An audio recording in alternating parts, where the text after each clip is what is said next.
नमः शिवाय गुरवे सच्चिदानन्दमूर्तये निष्प्रपञ्चाय शान्ताय निरालम्बाय तेजसे। हरिओम प्रभु जी। आज के इस प्रश्न परिषद में आप सबका स्वागत है। आज का प्रश्न भावनगर गुजरात से नगीन भाई पिठवा जी का है। उन्होंने पूछा है, भगवान की जीवन में कितनी अगत्यता है? भगवान की जीवन में कितनी अगत्यता है माने भगवान की क्या ज़रूरत है? हमारे जीवन में भगवान की क्या ज़रूरत है? सब लोग कहते हैं भगवान को प्राप्त करना है, भगवान के दर्शन पाना है, भगवान से मिलना है। क्या ज़रूरत है उनसे मिलने की? क्योंकि जो हम कर्म करते हैं, कर्म का सिद्धांत तो यही कहता है कि जैसे कर्म करोगे वैसा फल पाओगे, जैसा बोओगे वैसा पाओगे। अगर हम अच्छे कर्म कर रहे हैं तो उसका अच्छा परिणाम होगा, उसका पुण्य मिलेगा और पुण्य का फल सुख है। अगर हम बुरे कर्म करेंगे तो बुरे कर्म का बुरा परिणाम, बुरा पाप लगेगा, पाप का फल दुख है। जब कर्म ही का परिणाम सुख और दुख है, अनुकूलता और प्रतिकूलता है, सुविधा और असुविधा है, तंदुरुस्ती और बीमारी है, तो फिर भगवान को बीच में लाने की जरूरत क्या है? क्यों भगवान को माने? उसका कितना महत्व है, कितनी अगत्यता है? आपने कह दिया कि भगवान को प्राप्त करना है।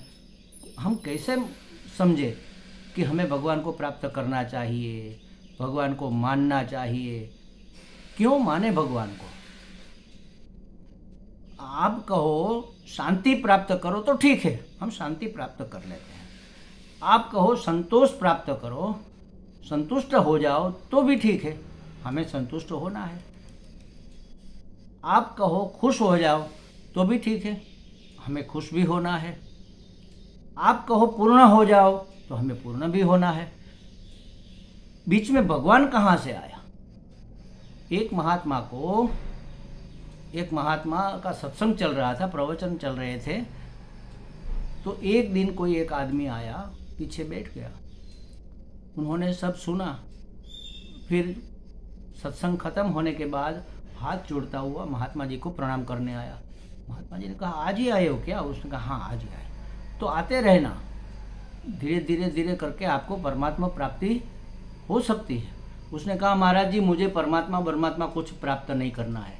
अच्छा, तो क्या करना है? मुझे तो शांति चाहिए, मुझे तो संतोष चाहिए, मुझे तो निरांत, गुजराती में कहते हैं निरांत चाहिए।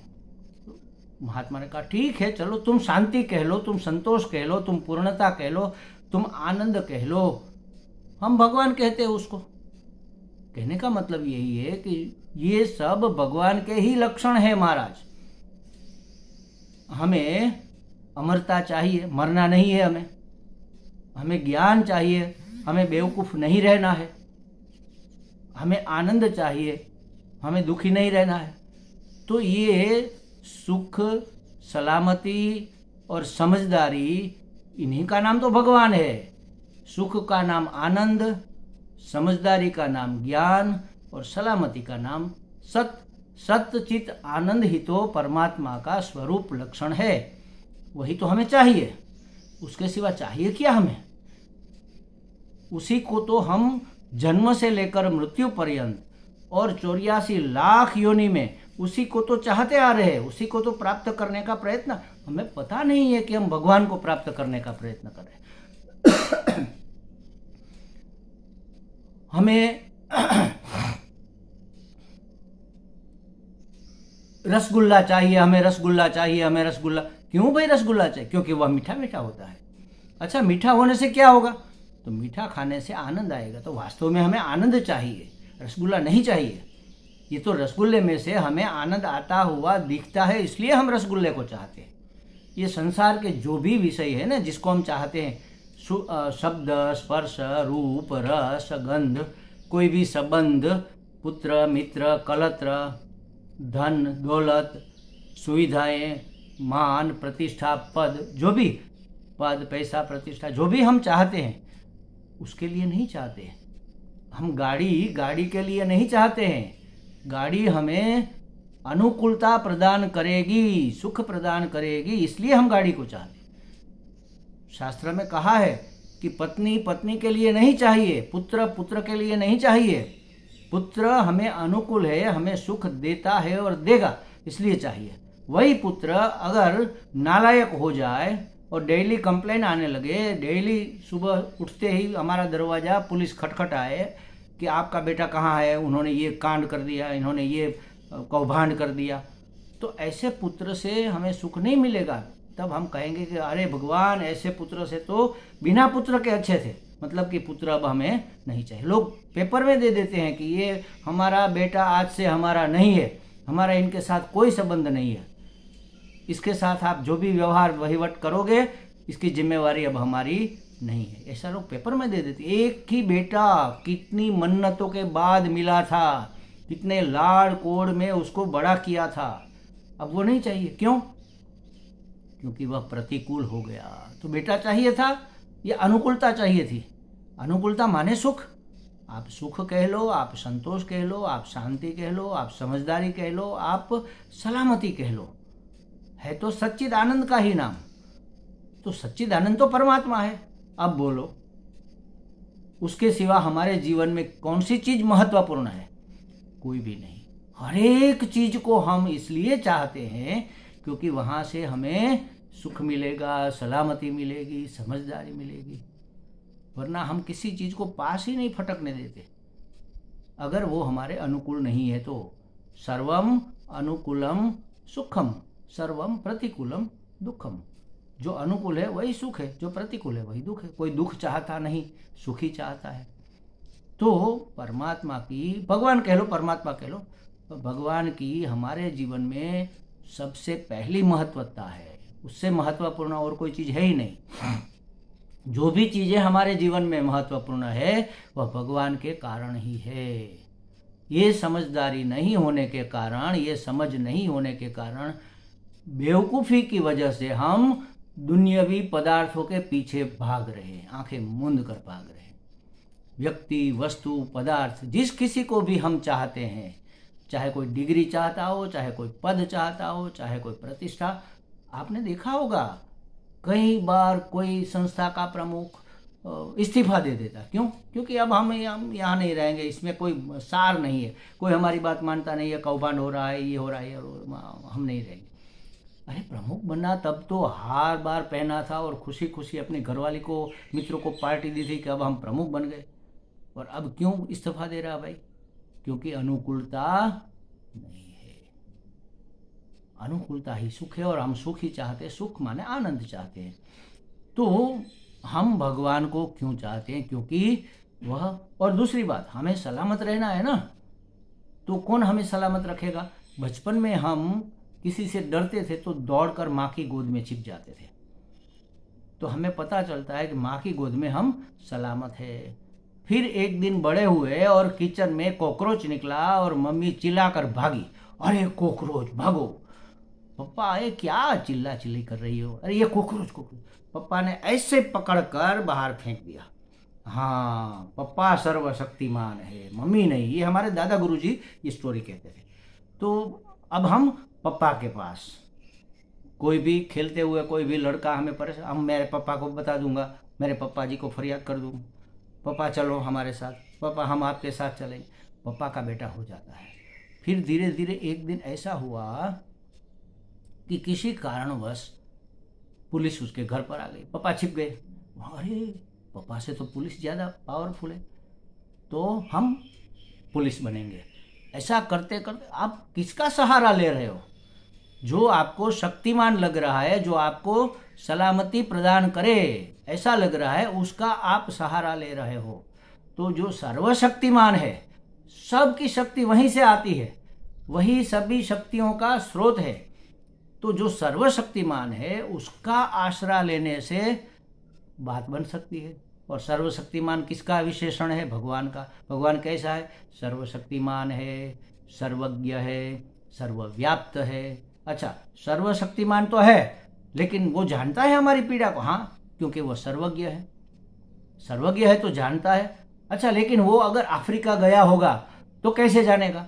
सर्वव्याप्त है, हमारे अंदर भी है, वहां भी है, वहां भी है, हर किसी में है, सब में है परमात्मा। भगवान सब जगह है। तो ऐसे सर्वशक्तिमान, सर्वव्याप्त और सर्वज्ञ परमात्मा की जरूरत किसको ना होगी? इसका महत्व सबसे ज्यादा है, बहुत ज्यादा है।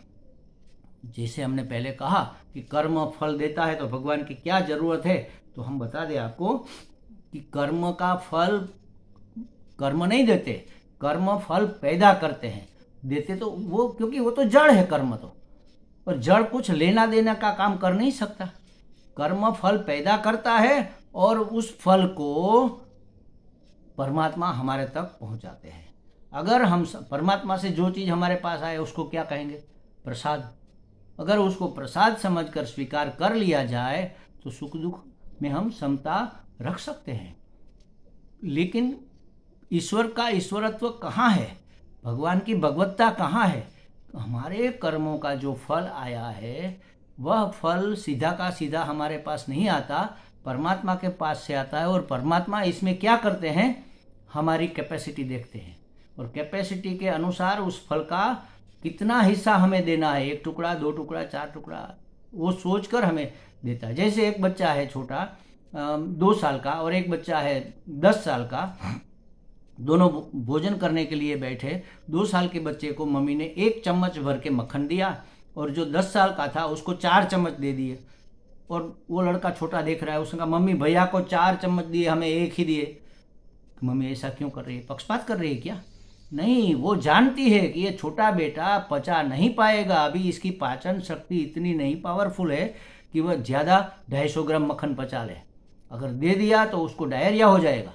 और बड़ा है वो तो कूदता फानता रहता है, उसकी पाचन शक्ति अब पावरफुल है, तो उसको देना चाहिए। तो जितना हम सहन कर सके उतना ही कर्म का सुख और दुख का फल हमारे पास आता है। आएगा पूरा का पूरा, लेकिन किस्तों में आएगा, टुकड़ों में आएगा। 1 टुकड़ा आज भेजा, अब देखते हैं भगवान के हाँ इतना सहन कर सकता है तो इतना दे दो, फिर थोड़ा संभल जाने दो, फिर थोड़ा दे दो। यहाँ पर परमात्मा की जरूरत है। वो पक्षपात करता है, अपने बेटे की कैपेसिटी को जानता है, उसके सर पर उसका हाथ है, उसकी पीठ थपथपाता है और कहता है कि ये तुम्हारे कर्म का फल है, तुम्हें भोगना तो है, लेकिन मैं तुम्हें परेशान होने नहीं दूंगा। इतना परेशान नहीं होने दूंगा कि तुम, अगर पूरा का पूरा फल मिल जाए महाराज मर ही जाते। जैसे हम बाथरूम टाइल्स को साफ करने के लिए एसिड की बोतल लाते हैं और वही पूरी की पूरी बोतल उड़ेल दे तो क्या होगा? टाइल्स के जो जॉइंट्स है वो खुल जाएंगे। हम क्या करते हैं, पूरी 1 बाल्टी में 1 ढक्कन एसिड डालते हैं, फिर उनसे साफ करते हैं, डाइल्यूट करते हैं। तो हमारे कर्मों का फल भगवान डाइल्यूट करते हैं और समय भी देखते हैं कब देना है, कहाँ देना है, कैसे देना है और कितना देना है। ये सब परमात्मा तय करता है, तो उसका महत्व तो है।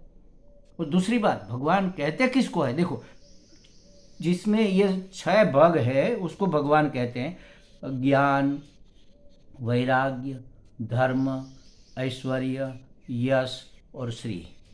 ये जिसमें 6 भाग है उसको भगवान कहते हैं। जैसे कि धनवान, अच्छा आपके पास, मेरे पास समझ लो, आप तो, मेरे पास 100 रुपया है, तो ये धन है कि नहीं है? 100 रुपया धन है, लेकिन सिर्फ मेरी टोटल प्रॉपर्टी 100 रुपया है, तो मैं धनवान कहाऊंगा? नहीं, पूर्ण मात्रा में धन चाहिए तभी मैं धनवान कहा जाऊंगा। उसी तरह ये जो 6 भाग है हमारे सब के अंदर है। थोड़े बहुत हमारे में ज्ञान है, थोड़ा बहुत तो है, वैराग्य है, सबको हम पकड़ कर नहीं रखते। कुछ कोई चीज़ ऐसी है जिसको हम छोड़ देते हैं। अरे रात को सोते वक्त अपने शरीर तक को छोड़कर सो जाते हैं, तो इससे बड़ा वैराग्य क्या होगा? वैराग्य भी है और धर्म भी है, थोड़ा बहुत धर्म का हम आचरण भी करते हैं। ऐश्वर्य भी है, हमारी प्रभुता दिखती है। यश भी है, हमारा नाम भी है। ज़्यादा लोग नहीं जानते हो, परिवार वाले जानते हैं, थोड़े आस पड़ोस के लोग जानते हैं, थोड़े मित्र बंधु जानते हैं, इतना तो हमारा यश है। और श्री है, मतलब ये सब मिलाकर श्री का वास्तविक अर्थ तो लक्ष्मी होता है, लेकिन श्री एक ऐश्वर्य का ही नाम है। तो ये सब हमारे पास भी है, तो हम भगवान है कि नहीं है? बस जितनी मात्रा में हमारे पास है उतनी मात्रा में हम भगवान है। लेकिन 100 रुपये वाला धनवान नहीं कहा जाता। इसी तरह इतनी इतनी इतनी मात्रा में ये षड्भग होते हैं, उसको भगवान नहीं कहते। किसको भगवान कहते? पूर्ण मात्रा में जिसके पास ये रहता है। अच्छा, आज पूर्ण मात्रा में, कल खत्म हो गया, खर्च हो गया, तो नहीं, ऐसा नहीं चलेगा।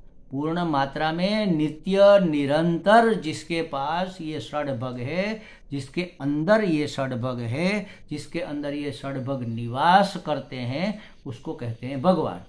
अच्छा, अब ये बताओ, ये षड्भग जो हमने कहे वो किसको नहीं चाहिए? हमें ज्ञान चाहिए कि नहीं चाहिए? चाहिए। हर एक वस्तु का ज्ञान चाहिए, और पारमार्थिक ज्ञान तो चाहिए ही चाहिए। अगर समझो कि वो नहीं हम समझ रहे हैं, तो अब अपरा विद्या की बात कर लेते हैं, व्यावहारिक ज्ञान की, वो तो चाहिए।